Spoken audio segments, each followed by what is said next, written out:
I spent my time in a quaint little import store a stone's throw from Piccadilly Circus in the heart of London. I wasn't looking for anything, just looking at the curiosities on display. "Hello, Michael." I heard a familiar female voice softly call out a name I hadn't been addressed by in a long time. I turned and found myself staring into the brown eyes that still made my heart race. It's amazing the gamut of feelings that can sweep over you in a split second. I felt a flutter in my chest, surprise, confusion, a desire to embrace this woman, and finally cold bitterness. I stared at her for what seemed like about 10 minutes, but probably less than 10 seconds. "Hi, Gretchen, what a surprise." I went back to watching, not really wanting to engage in conversation with her, but knowing full well that there was no avoiding it.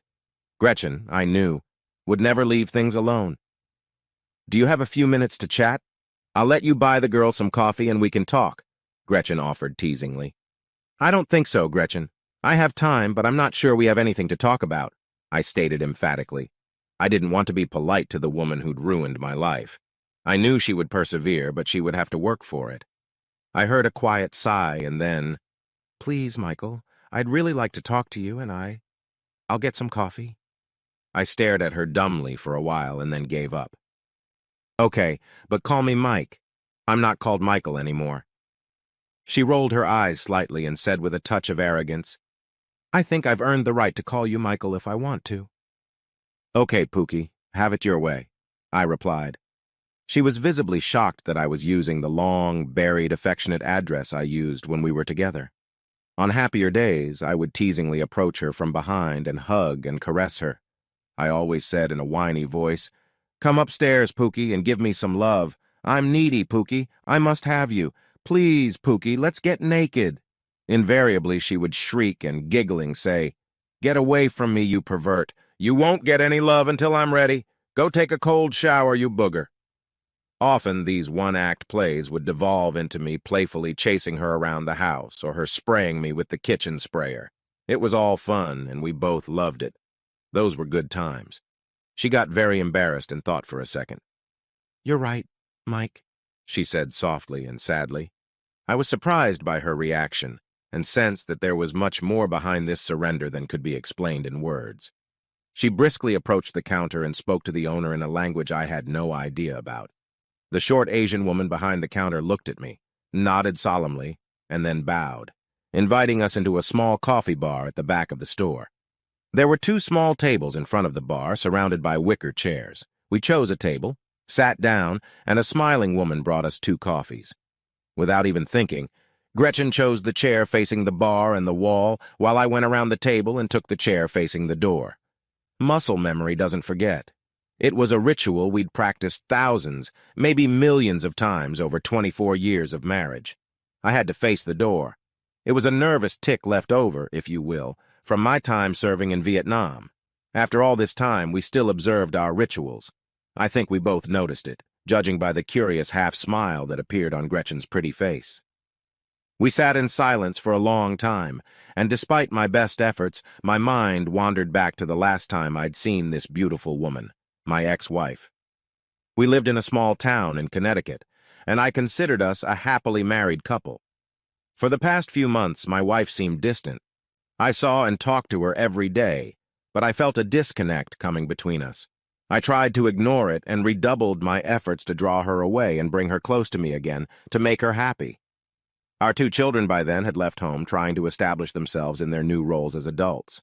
Brett, our son and the oldest, was 23 years old and had just graduated from college. His senior year of high school, he married a sweet girl named Amy, whom everyone adored. He and Amy both work in New York City and commute by train to their small townhouse in New Jersey. They had some success and were, and still are, deeply in love with each other. It was beautiful to see. Our second child was our ball of lightning daughter, Misty, who was 21 years old. She is the apple of my eye, a feature of Daddy's daughters, and our wild child. I held my breath and self-control most of the time while she was in high school. However, by her second year of college, she finally realized that all the no's we were heaping on her were for her own good, calmed down, and will soon be graduating with a bachelor's degree, appearing frequently on the dean's list. So there you go. I was editing an article that was to appear in one of the magazines published by my employer when I got a call from my wife. "Hey, Michael, it's Gretchen. Would you like to have lunch with me today?" I know it's an urgent invitation, but I thought it would be fun to do something out of the ordinary for a change. I was thrilled. "Sure, babe, that sounds like a great idea.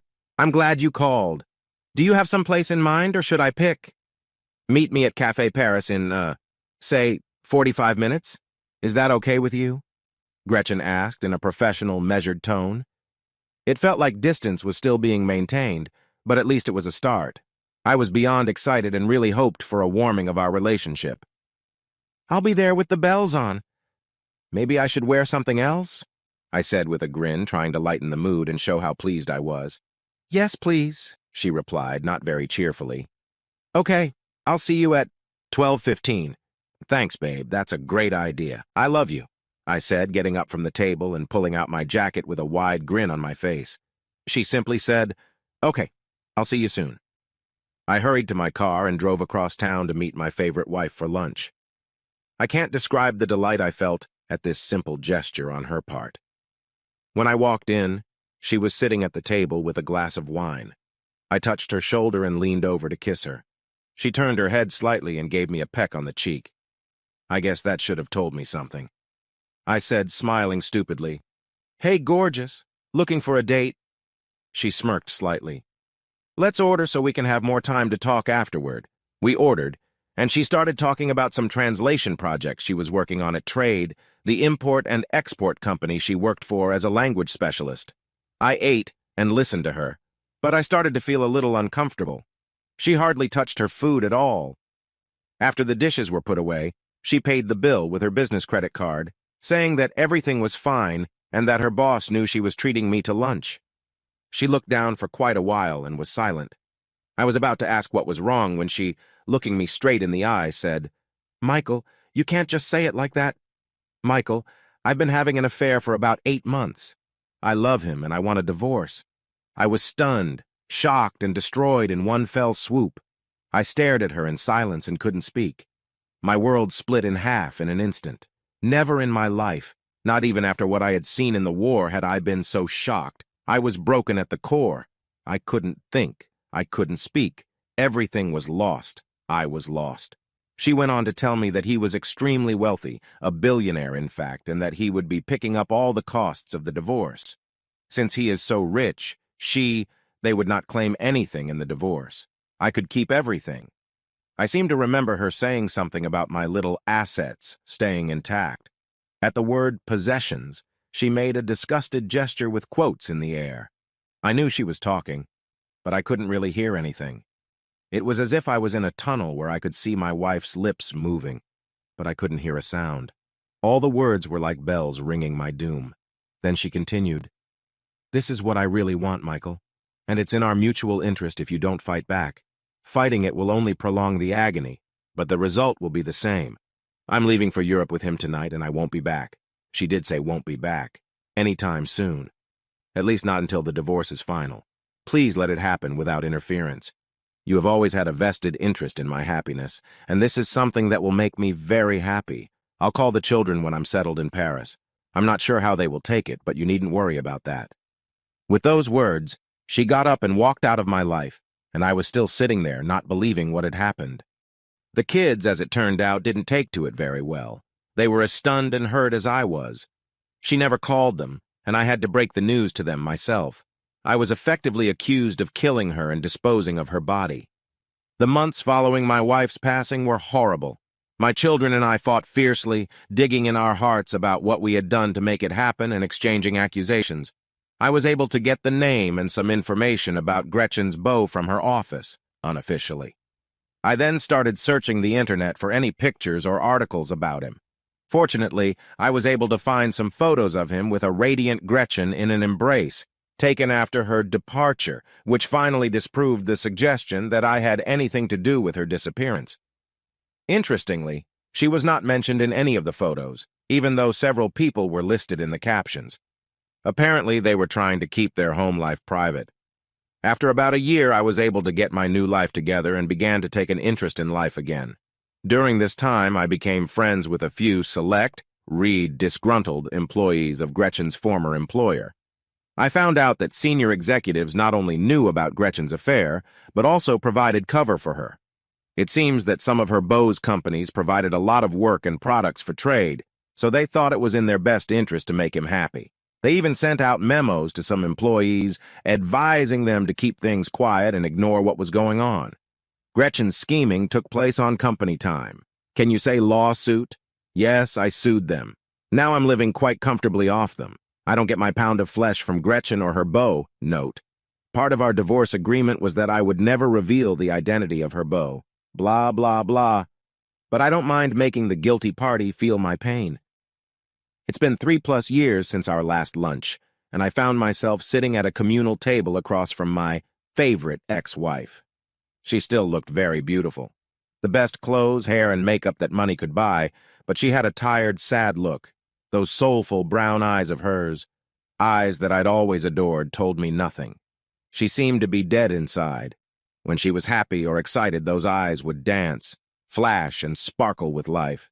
Today, the fire had gone out. Apparently, happiness was still eluding her. "You look good, Michael. Mike. Probably lost weight and got a little more muscular," she started the conversation. "Thank you," I said simply. This was her show. She wanted it, and she could pull it off. "I can't believe we actually ran into each other in London. What are the odds?" she continued. "Yeah, it's pretty hard to believe," I parried. "I've been doing a lot of translating in my new position, and I've even learned a couple of new languages," she continued to fish around for an opportune moment. "I've always been impressed by that about you. You're a very talented and beautiful woman." I finally opened up. She suddenly lowered her eyes and wept. "Thank you," she whispered. "I haven't been getting any recognition lately. I'm not sure anyone even knows I'm alive.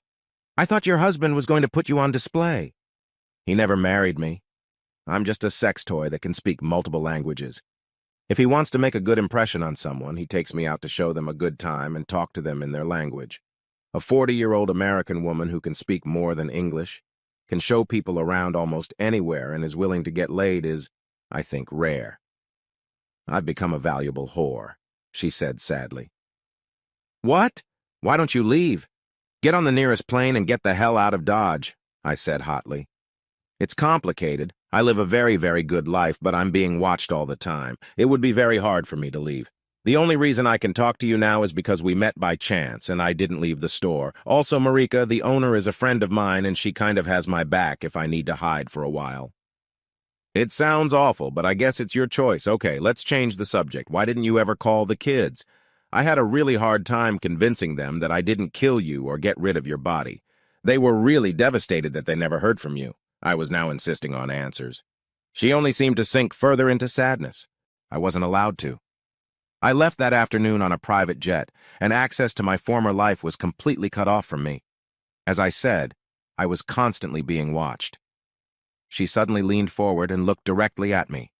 "Michael, I can't tell you how many nights I lay alone in a big house in an exotic place and wished I was still lying next to you in our home in Connecticut. God, I miss you and I miss us. I could feel myself reverting back to an old habit, fixing everything to make Gretchen happy. I saw myself being sucked back in and froze. Wait, I said, raising my hands in surrender. "I can't fix your life for you. What's more, I will not fix your life. How dare you sit here and whine about your life? You did this. You chose this. A whole bunch of people I love dearly had to live and deal with the situation you created for them. It was not what they wanted or chose for themselves. Their lives were forever changed because of choices and decisions that you made without their consent or participation. I happened to run into you for the first time in 3 years, and it's already all about you. I'm already tired of it. You know you haven't asked about your kids yet? What kind of mother does that? For your information, you're a grandmother now. Brett and Amy have a cute little girl who's going to be 2 in a couple months. If you're interested, her name is Brianna Lynn. Your daughter Misty, remember her? She's planning on marrying a really nice guy named Trevor in about 6 months. She's still hoping you'll be at the wedding, but it's really hard when we have no address or way to contact you. Maybe I'll send an invitation here." I started hyperventilating and paused, but I was on a roll. All my pent-up anger and resentment was spilling out. As far as I was concerned, What did I do to deserve the kind of treatment you subjected me to? I loved you with everything I am and everything I had. You left me without even saying goodbye. Do you realize that you never once apologized for ruining my life? Don't sit here and whine. You ruined everything. You lost us. You lost me. Are you looking for a shoulder to cry on? You can't do that here. You killed that privilege 3 goddamn years ago in a little cafe in Connecticut. I was about to get up and leave, just like she did 3 years ago, when an angelic voice with a distinctly English accent broke into the fiery twilight. Mike, I sure as hell can't leave you alone for even 5 minutes without you chatting up some beautiful woman. I swear I should beat you half to death, she joked, trying to look angry, but her green eyes flashed with mischief. I was so engrossed in my rant that I didn't even notice Pamela walk in. I smiled warmly. Hi, baby. Pamela, I'd like you to meet Gretchen, my ex-wife. Gretchen, this is my friend, Pamela. Gretchen was still reeling from my verbal assault, and now she was face to face with her replacement. She was silent and struggling to keep her composure. Pamela simply held out her hand in the traditional friendly gesture and said, smiling, I'm very pleased to meet you, Gretchen. Mike has often mentioned you, but not very warmly, I'm afraid. I suppose I should thank you for letting that lusty fellow go and giving me a chance to get a hold of him.